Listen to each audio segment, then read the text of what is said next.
महाकवि लक्ष्मी प्रसाद देवकोटाको महाकाव्य शाकुन्तलको द्वितीय सर्ग हामी सुनिरहेका छौं।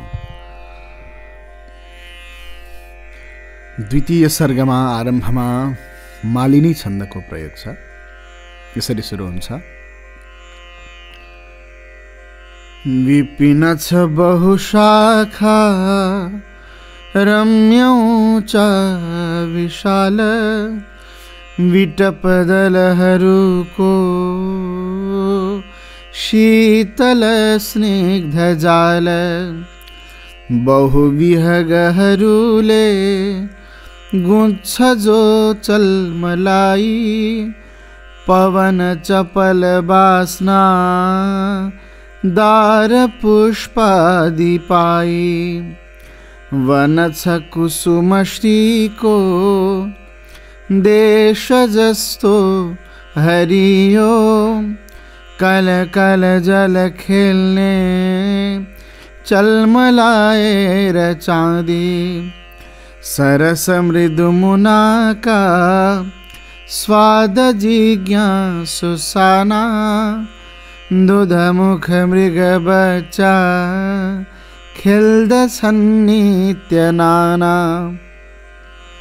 मृग सुख सँग खेल्छन् हेर पोथी कन्याई मखमल हरिया छन् मस्त उग्राईलाई बहुल विपिन बल्ली नाच्दछन् दिव्य हल्ली पिक नवरव बोल्छन् मञ्जरी भित्र चिल्ली शहर छ पशुको झैं पत्रको छत्रदार किसलय कलिपन्ना लुर्किने रङ्गदार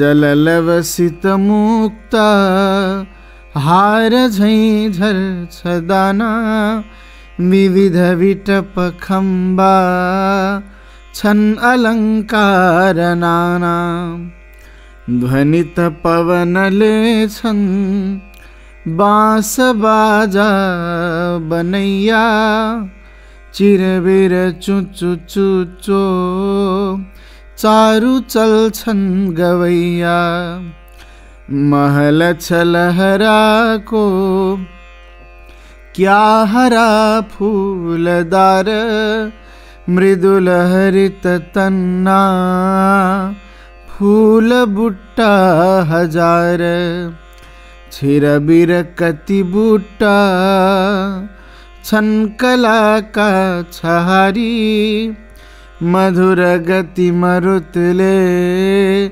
डोल्छ पंखा फिजारी प्रकृत कृषि सबैका दिव्य भ्रातृत्व भाव पशुहरू सुखमा क्या देखिने सुस्वभाव शहर परहरामा रम्य यो तारतम्य वन विजन परीको सिर्जना झैं अचम्म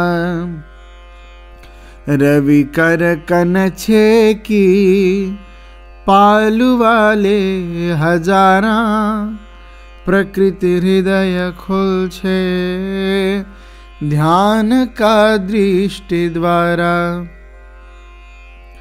हरित वसन वाली पुष्पमाला धरे की जललवट पलाई वल्लरी माझरे की अमृत किरण प्यूदी काख माली खरायो छिरविर वन माँ के शांति को राज्य छायो प्रथम घर कला को व्यास को पाठशाला प्रथम बल यही हो आर्य हृदय को उजाला। कुसुमहरू यहाँ छन् वेद का पत्र तुल्य, सृजन प्रलय का छन् चित्र राम्रा मूल्य। गगन पथ यहाँ छन् आउने सत्प्रभात, यसवनतिर झर्छन् तारकाबाट भाव।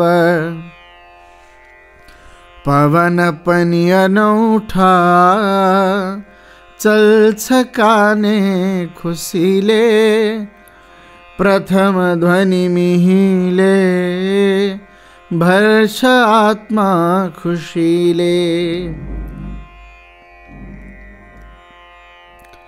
कुसुमहरू कलामा खोल्दछन् ओठ साना, विमल झलक झैं छन् सत्यका शीतदाना। यसवनतिर जाँदा कल्पना बन्छ छिटो, तरुतल जल सग्ली बिम्बली बोल्छ मिठो। रवि किरण फुटेका पुष्प रङ्गीन हुन्छन्, शिशु सरलपनाका स्वर्गका जीव खेल्छन्। मधुर प्रकृत बाली देवताबाट फल्छन्, कतिपय धन मिल्छन् जो जगतमा हुँदैनन्। अमृत रस फिंजारी शीतलाह्लादकारी, हृदय कुमुदिनी को हास्य द्वारा उघारी। क्षीर विरसित भारी रम्य पारी छहारी, मधुमय विधोर्ली डुल्दछन् भई बिहारी। तरल जल परीका नागिनी तुल्य झीना, रजत पयर नाच्छन् स्वप्न भन्दा मसिना। विधु करतल पर्दा झलमलाएर बोली, कल कल कल भन्छन् ती मिलाएर लोली। झलमल नभनीला झूल झैं झल्ल पारी, तमक नभव निद्रा तुल्य पारी फिजारी। अचल पवन अड्दा स्तब्ध ताली निशाले, विहग भजन सुद्धो ध्यान गर्छे मजाले। कुसुमित छ यही नै सत्य शाखा प्रशाखा, कुसुम विहग भन्दै गाउँछन् आदि भाखा। प्रकृति सुजन द्वारा चारुता का विचित्र, मनुज हृदय खिच्छिन् सत्य तर्फै पवित्र। कुसुमयुत हवामा निस्किनामा शिखारु, विषम भुइँ भरी त्यो खजमजाएर चारु। सतत हरित बैसे केश पृथ्वी परीको, निविड विपिन राम्रो हेर गोदावरी को।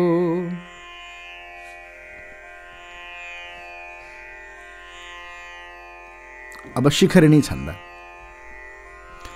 यहाँ आए कोही दिन बहुत तेजी नृपवर, जगत जेता बन्ने प्रबल मनमा कीर्ति शिखर। बुझे का हिंसा को पथ रुधिरले लालबई, तपस्या को बाटो लिन बन हिँडे स्वर्ग विजयी। थिए यी राजर्षि प्रवर सुन झैं बास सहित, महाज्ञानी मानो मुकुट मणि झैं मानव महान। प्रशाखा फैलेका बहु विषय का कीर्ति हरित, महादानी भूभृन्मणि अब बसे पाद पतल। जरा भई पृथ्वी मा मधुर रसले तुष्ट न भई, उठूं छाडी छोटा विषय धनै पार्थिव भनी। सबैलाई राम्रा कुसुम धन झार्दा नृपवर। जगतको निद्रामा तरुसरी समाधिस्थ बछन्। नबस्नेको होला त्यस थल पुगे शान्त तपमा।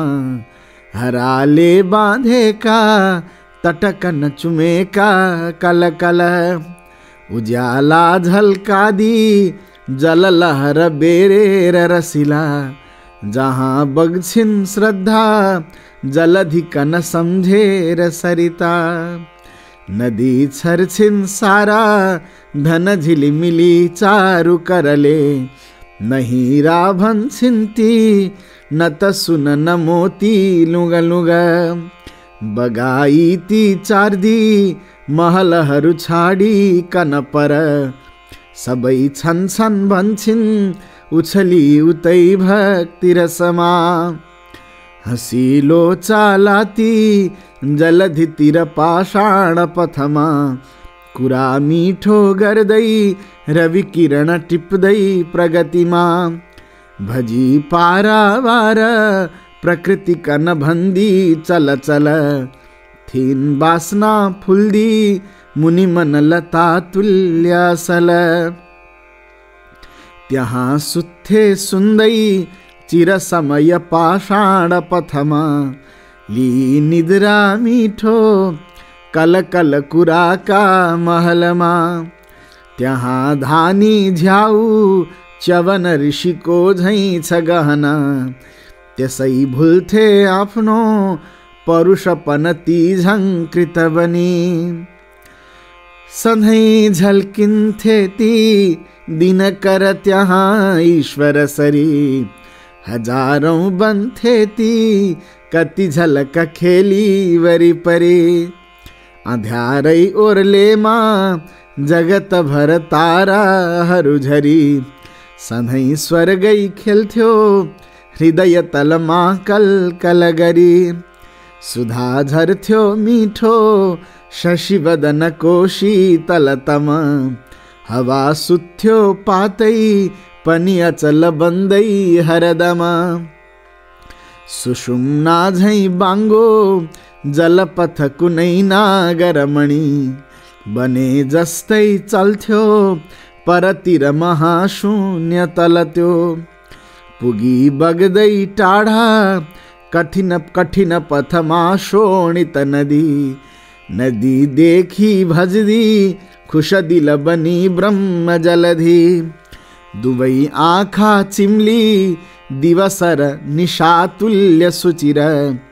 बसे ध्यानी राजा सुरपुर गराई थरहर। नहिल्थ्यो एउटारौं अणु अणु थिए शान्त अचल। पलेटी मार्थे ती तरुमुनि चुनी शीतल थल। दुवै आँखा फर्की युगल भ्रुकुटी केन्द्र छविमा। उदाएका देख्छन् शशिवदन पीयूष करमा। थुनेका छन् दोटै श्रवण बलले भित्र मनको। छ व्यापारै बन्दै विषय विष मारेर तनको। असंकल्पी ध्यानी विमल दिलका पर्वत सरी।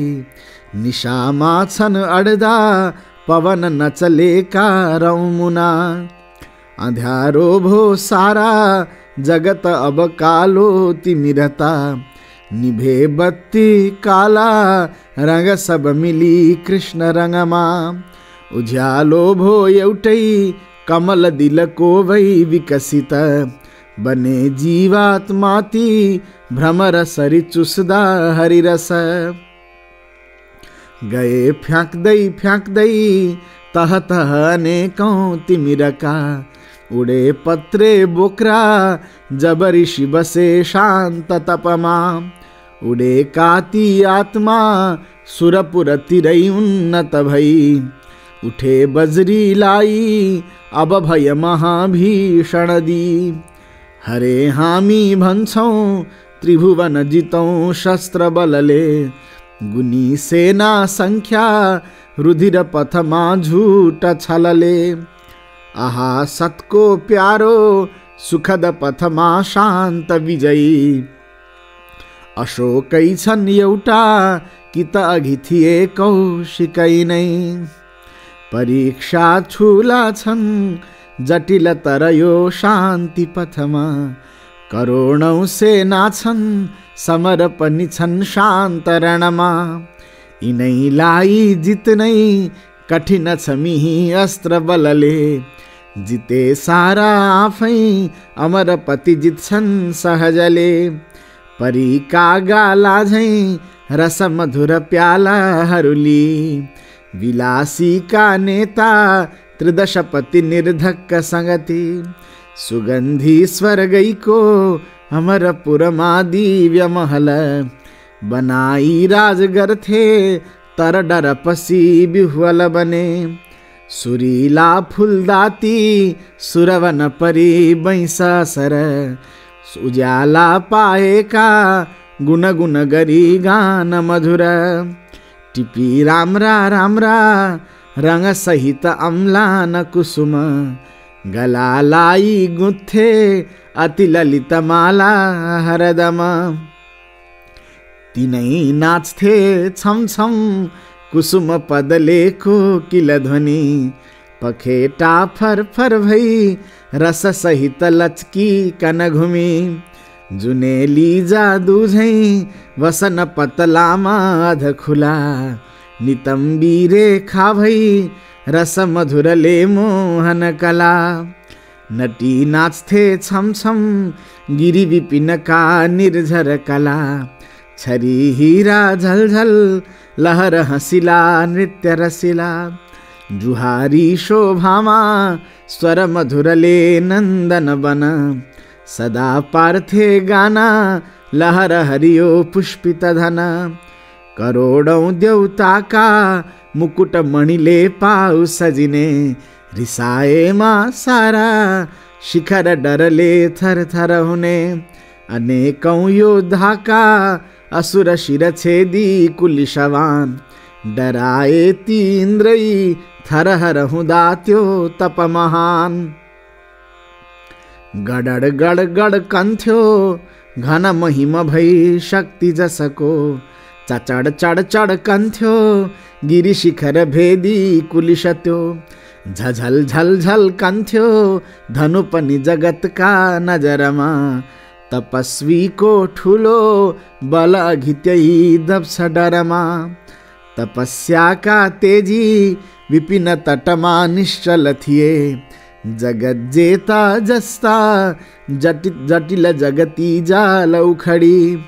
जटा जुटी ध्यानी परम प्रभु का सन्निधि भई। उजालो बाटाको पथिक सरी भई शांत विजयी। डराए का ऊंचा सुरपति चिहाई तलतिर। झुकी सोच्छन् केले अबम तप भाणु नि प्रखर। बढी आई लिन्छन् सुर भवन साम्राज्य सहज। उडेका धुवा झैं सुरपुर भजी यज्ञौं पर। थिए काला ठुला असर बलिया नित्य झगडे। असत का जिद्दीमा कुलिश अघि सतले सब लडे। न बज्रै मान्ने भो यिनसँग न लड्न कन अब। त्यसै काँप्छन् मेरा कुलिश मुटु साम्राज्य विभव। छयो भित्री क्षेत्र प्रखर तपको प्रश्न जटिल। यहाँ कोही जित्दैनन् प्रबल तपलाई असी बल। असी भनेको तरवार। तपको बललाई तरवारको बलले जित्दैन भन्ने। प्रहारी को आफै, प्रहारी माने प्रहार गर्ने वाला। प्रहारी को आफै थरहर भई काँप्दछ कर। अहो धर्मापत्ति प्रभु अब लिनो साल खबर। ली आई प्याला मधुर मदवाला जब परी। सुनौला प्यालामा अमृत रस से तो सब भरी। बनी लाली झुकदी कर अघिदी माणिक खुली। थिएनन् बज्रीले सजल नयनी भइकन चली। सभा भो चाँडै नै सुरवर बसे शान्त वदन। थियो नीलो ठुलो तह तह हुँदो बैठक त्यहाँ। त्यहाँ बत्ती बल्थे दिल खुस गरी नागमणिका। बसे बज्री डोल्थे चमर गरले करले स्वर्ग गणिका। स्वर्गका अप्सराहरू। त्यहाँ भो सल्लाह तपर दम जित्ने छलहरू। भए झुक्ला चाँडै सुरपुर हुँदो तापसतरु। उनैको दौर्बल्या दिक्कन जगाए छपतन। अरू व्यर्थै हुन्छन् प्रबल तप त्यो जित्न जतन। जतन भनेको यत्न प्रयास। तपस्या ज्यादै नै पनि अनि खराबै छ कि कसो। महामायाद्वारा विचलित बनाइकन यसो। बडा बज्री जस्ता पनि कपटलीका तर भए। वज्र धारण गर्ने इन्द्रलाई बज्री भनेको। बडा देउता जल्छन् अलिकति त हाम्रा उदयले। बुझे बज्रीले यो प्रबल तपको तापहरण। तपस्वीमै भर्ने सुर विषयको दुर्बलपन। ननाघी स्वर्गैको झिलिमिली जगतको जितिलिने। परि राम्रा दिन्छन् सुरपति सुनौला स्तन हुने। अन्तिममा मालिनी। मकन यदि दिए ता पिउँदथे चारु प्याला। दिन दिन रसलिन्थे क्या मुसारे रगाला। तर हरि कवितायो काली माले छ काली। यससँग दिन बित्छन् खानु पर्ने छ गाली। द्वितीय सर्गमा ऋषिको तपस्या र तपस्याबाट निस्केको कान्ति, त्यो ज्योत्स्नाले इन्द्रका साथसाथै अन्य देवताहरू पनि डराएर स्वर्गमा बैठक बस्यो र ऋषिको तपस्या भाँड्नका लागि केही उपाय गर्ने भन्ने निर्णय भयो द्वितीय सर्गमा।